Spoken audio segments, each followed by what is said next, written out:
recording, and we only have a few people here. Awesome. So let's see. Has everyone had a chance to introduce themselves? I know we had Alejandra last week. You guys know Heather. Beth, have you had a chance? Sweet. So if you'll introduce us, tell us why you're doing doTERRA, and then your win for this week, that'd be awesome. Okay. I'm Beth Schuper. I started with doTERRA actually mostly because my husband actually was sampled because of his anxiety. He was feeling like he couldn't breathe. And so someone gave him a sample of Breathe, and he started using it. And then I got invited to a class, and he was like, buy them all. So yeah, I started using them, and our first thing that we used them other than that was with my son's ear infections. And so clearing those up was a huge deal for us. So that's what kind of got us hooked. And the experience of the spouse that like isn't into oils, it was the opposite. I know. It's kind of a different story. So yeah, I've been using them for I think it's been 4 years maybe. So a win for this week was I was traveling all week, so it was really hard to get things done, but I was still able to make contacts with people and set stuff up for this coming week, which I felt like it was a big win for me, even though I couldn't meet with people in person. So got some good stuff set up for this week. Yay. Good for you. I saw that. I was like, I know, spring break, it can be a great opportunity, or it can be hard. Or going to funerals as such, some people did, Heather. Yeah, just never know. Okay, so thank you for sharing. I think Angie, maybe she fell asleep. She was in the dark. Okay, so we're going to talk a little bit about referrals. There's been a little chatter going on in the other Facebook group, if you haven't seen that. So I just wanted to talk a little, we're going to do another training on this, because for some that have gone through the Emerge referral scripting, and then there's doTERRA has a little bit of referral thing, but there hasn't been really a whole lot said or done on referrals. And it's a big part of sales and a major sales skill for anyone who does sales in any industry. And so it's something to not kind of be afraid of, and know that there are some other things that are important in order to get referrals. But once you learn how to do them, they can be a great source of new people. And it's probably as close as you get to a warm market versus working into a cold market, or, people that you don't know. They are the next best thing besides people who you already do know. So getting referrals can lead to enrollments quickly if it's done correctly. And one of the biggest things that hinders getting referrals is the sales process. And so if there's any snags in the sales process, or if someone ever feels like they're not served very well, or not followed up with well, or they're not taught very well, or things are confusing, or if they ever feel pushed, that there's pressure, that's going to hold you up from getting referrals, because a friend is not going to refer their friend to some experience that wasn't optimal for them. And so know that plays a big role in receiving referrals from people. And so if you think of any experiences that you've had that have been overwhelmingly good, like if you've ever had a really good experience with a salesperson, or something that you just really loved, or with a product, that's most likely when you're going to give a referral, is when you've had a really good experience and you think this is going to benefit someone else. And so a lot of trust goes into that, with the relationship that you build with the person that you're getting referrals from. And so if you have the trust, it's been a good experience, it's more likely that you're going to receive referrals if you ask for them. Probably the second holdup with referrals is that we don't ask for them. And so some of the things that, like I said, I'll go into a deeper training on this. But as far as receiving referrals, another key to this is remembering the law of reciprocity, which is basically when you give something to someone, they most likely will give something back. So if you ask them a question like, what's your name? It's most likely they'll ask you, what's your name? What do you do? They'll ask you, what do you do? There's just this natural tendency, this give and take for most people. And so another thing with referrals is that sometimes you don't get referrals right off the bat, and sometimes you do. But you should not only be looking to receive referrals, but also give referrals. And so it can help set up that law of reciprocity. And so, for instance, if you're dealing with maybe a massage therapist and you're thinking, what does this person need? What does this massage therapist need? They might need more clients, right? And so something that you can do for them is to refer people to them. And it's more likely if you give them referrals that they will give you referrals. And it can be in almost any situation. It doesn't have to be a business owner that you're giving them type of referrals, but maybe you know some other thing that might help someone. And so you're giving them a referral in a sense, like, and a really good place or deal you can get like oil bottles as aroma tools. So anytime you want to, that's a really good place to go. And so you're kind of setting up that give and take type thing. So that's one thing to think about, is the law of reciprocity. And the more you're able to give to them, the more willing they'll be to give to you. The second thing is to show that you value referrals. And so we don't necessarily promote having business cards. So most of the things that I've learned about, like the seriousness of it. So for instance, I don't know if any of you have heard of, there's like a networking group, mostly in bigger cities. I don't know, like Duchesne doesn't have one. But here in Orem, it's called Business, BIN. What does it stand for? Basically, it's a place where you can go and you get referrals. But the idea is that you're giving referrals. So you're meeting together with different business owners, and every week, basically you go to breakfast or something. And the point is that you're able to tell what you do. And so, for instance, I am with doTERRA and I help people with their health use natural things such as essential oils to better take care of their health and have more control within their home, that kind of thing. And you introduce your business.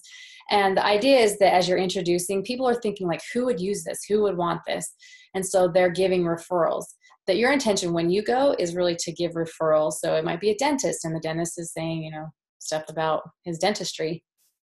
And you're thinking, well, who would connect with this type of dentist? And who would I give, who would I refer this person to this person? So you might look in your area if there's networking groups like that, because those are really popular and a great way to be able to give and receive referrals. But again, it's that whole law of reciprocity. And so if you're lacking people, like warm market kind of wanting to expand that would be another idea. So when you're actually in the referral, there's emerged scripts, which some people are using, and you can tweak them to make them feel more like you. What I found, and I guess kind of written this out, and so this is something you're welcome to write down, but like I said, in this training, I'll be sharing more about referrals. But if they've had a really good experience with you, like that they're feeling really served well, right? They're excited to get their oils, they're enrolling. During that actual filling out the enrollment process, this would be the ideal time to ask for referrals. And this can also happen after they receive their kit. You're doing a membership overview. You can tell they're excited, they're getting results. That could be another time when you're asking for referrals.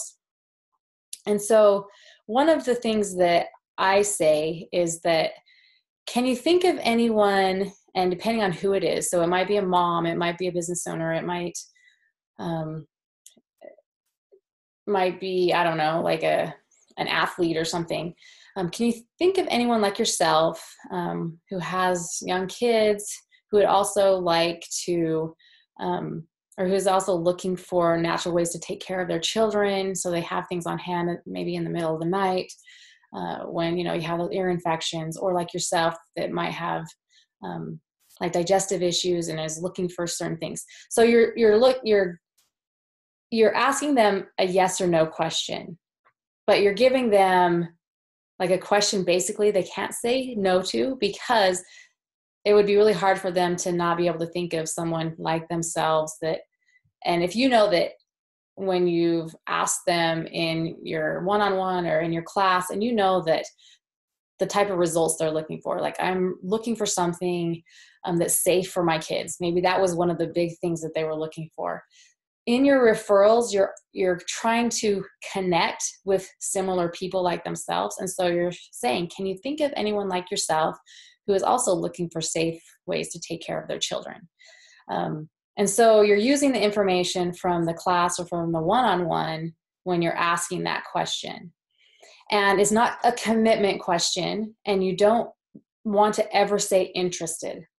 That's a no-no word in sales. Interested has, it kind of connotates a commitment. And you don't want them to feel like they're making a commitment for someone else. So you're just trying to find out if they can think of anyone who is also looking for certain things, results that the person you've been working with has been looking for. And so I generally will first ask that question, and I have never had a no. And I usually get the head bob like, yeah, I know several people. I know several moms. I know several of these people, other people that I work out with. And so I will get that natural like head bobbing yes. And so then the next question that you want to ask, and this is just really natural and it doesn't put any kind of pressure on them. You just ask, do you believe they'd appreciate getting some of the same information that you've gotten tonight or today about essential oils that could help them with whatever, you know, that result was that they're looking for? And so it's not pressury, and they're not making a commitment for the other person. They're only acknowledging would they appreciate that same information. And you're asking somebody who just went through a really good experience. And so it would be really hard for them to go, no, I don't think they'd appreciate that information, like to save them money or to have safe things to take care of their family. Like it'd be really hard for them to say no to that. And so those are two questions that you might want to add to your repertoire and just have those available to ask after a good experience.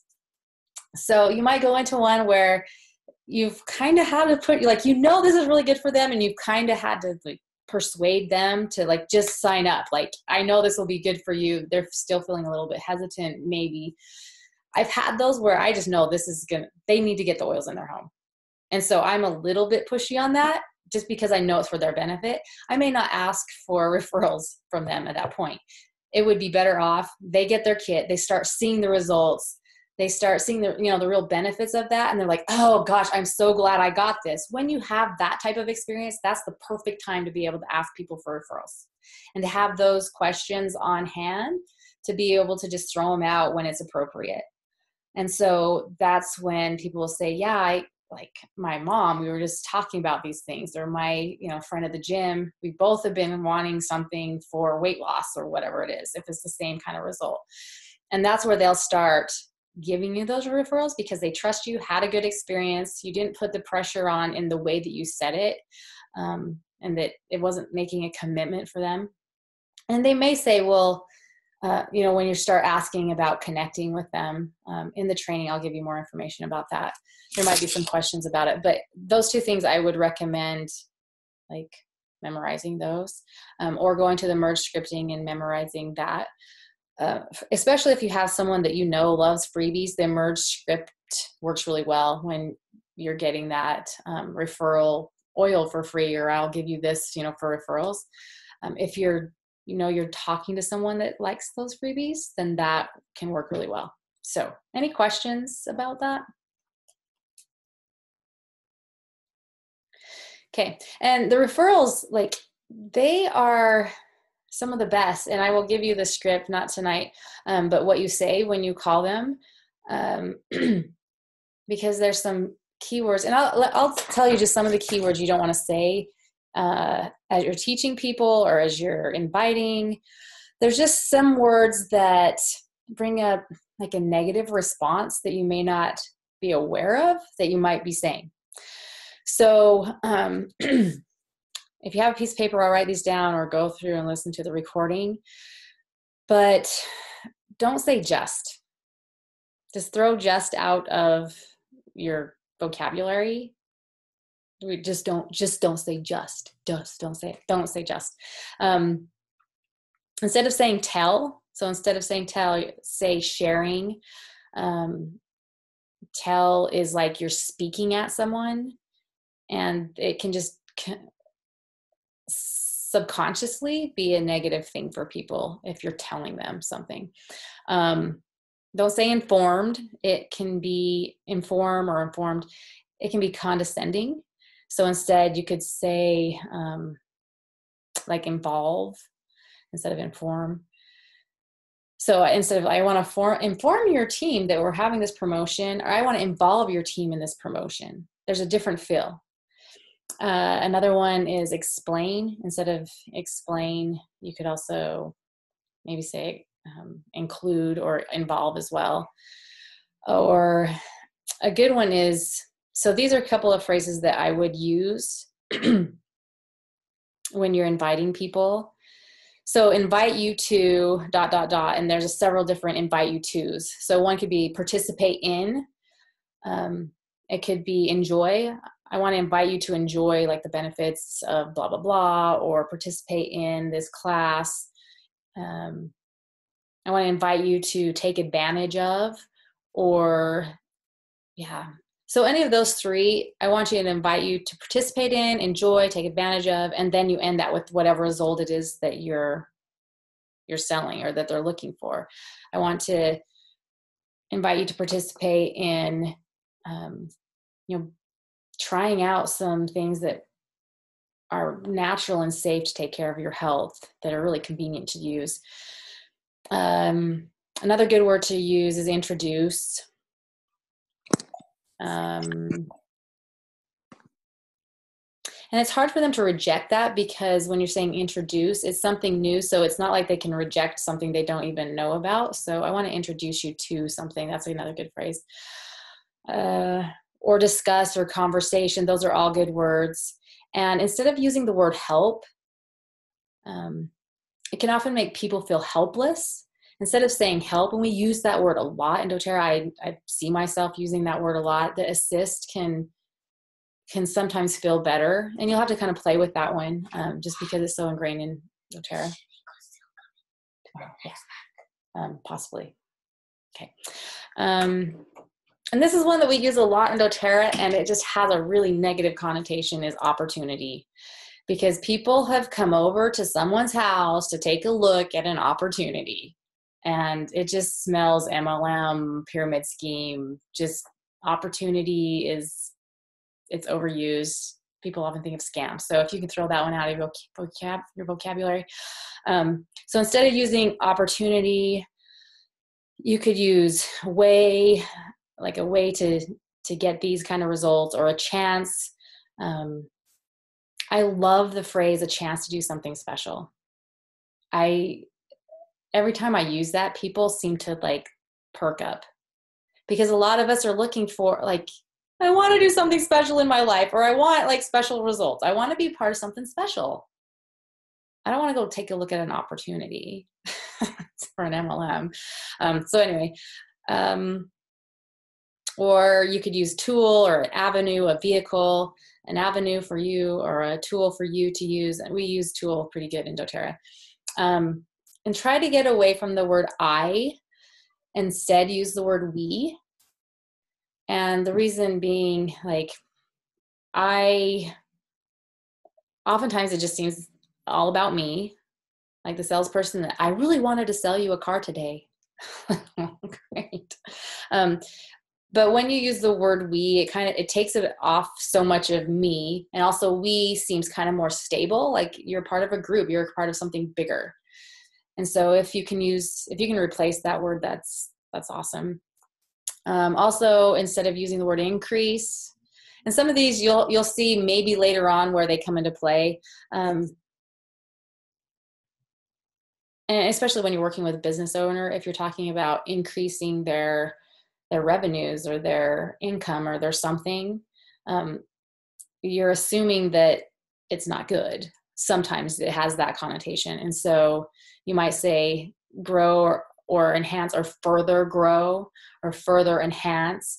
Because you wouldn't want to say, like, I want to increase your health. I want to further enhance help you further enhance your health. Because you don't want to assume that it's not good, right? And so you're further enhancing your boost is also another one of those words, especially if you're talking to a business owner. It's just like overused. And so instead you could say expand, strengthen, solidify, supplement. Those are some of the trigger words. I'm trying to see if I wrote a bunch of them down.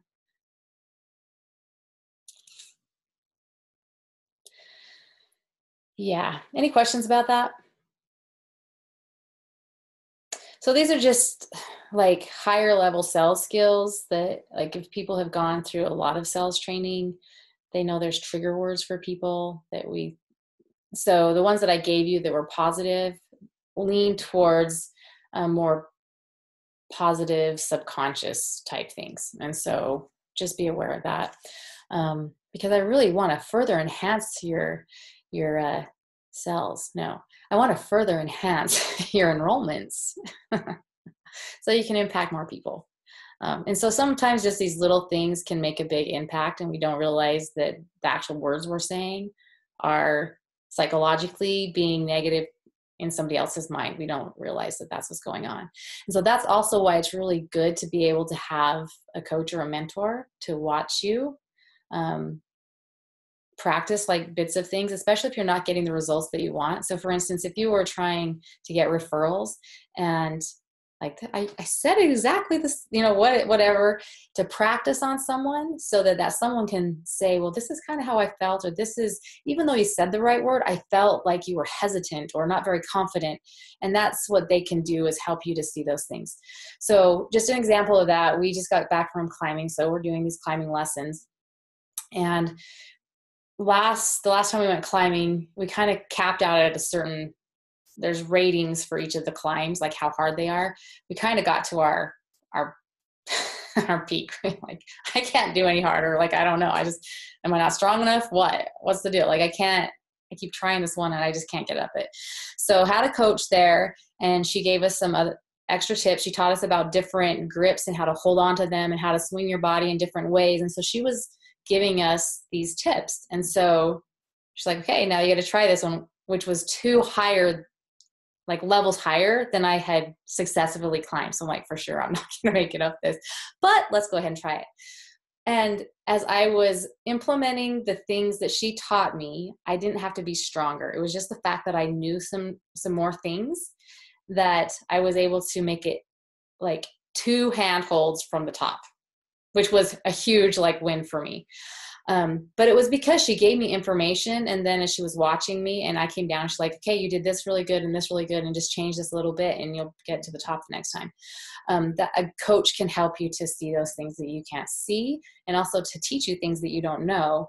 And one of the dangers, not just in doTERRA, but within life, is that if you have an experience and maybe it's a negative experience, it doesn't turn out how you want, that you come to believe like something that's not true about it. For instance, you might believe like, I'm not good at getting referrals, or you might come to believe that getting referrals like doesn't work, or that script stinks. You might come to believe that from that one experience that you had, that's true. And there's danger in that, not just in doTERRA, but in life. Oftentimes we'll have experiences where we will create an overgeneralization from that one experience, when it was just that one experience that you need to tweak. And if you would make the tweaks and be open to like, maybe I didn't do it exactly right, or maybe I'm like exuding something, you know, something else is going on. Just being open to the possibility that if you received a little bit more coaching, learned a few more things, that you might get a different result. And just being open to that throughout your journey in doTERRA and life, instead of creating this false belief that's going to hold you up in other areas along the way. So I think that that's just something that I've been trying to be more aware of myself, and seeing how I've created some false beliefs from experiences that I've had that don't necessarily have to be there. And so like with the climbing, I could have said, well, that's, you know, that I'm just not strong enough, or I can't do this, or I, you know, whatever. Instead, getting the coaching can be super helpful. And so any comments, questions before I'm going to wrap up, or if there's any things you want to go over. We have some great leaders on here tonight that could answer tons of questions, and you all have good stuff. So any comments, questions, thoughts? Awesome. So it's the 10th.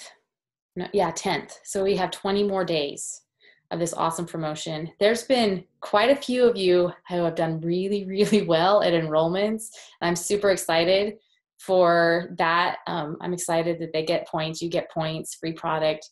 But I know a lot of people have some things coming up. So I expect that there's going to be more enrollments. I want to congratulate Jennifer, like huge, huge win. Good job. And good job on being persistent. Like that is such a good quality to have. So, yeah, any other things before we go? Awesome. Good luck this week. I loved all the things that you guys had listed of what your plans were, and hopefully we can hold each other accountable, and that you can comment and cheer each other on, even though you don't know each other all very well, or even be on the same team in a sense. Like, I hope that you'll start reaching out and supporting each other. And good luck this week. Thanks, everybody.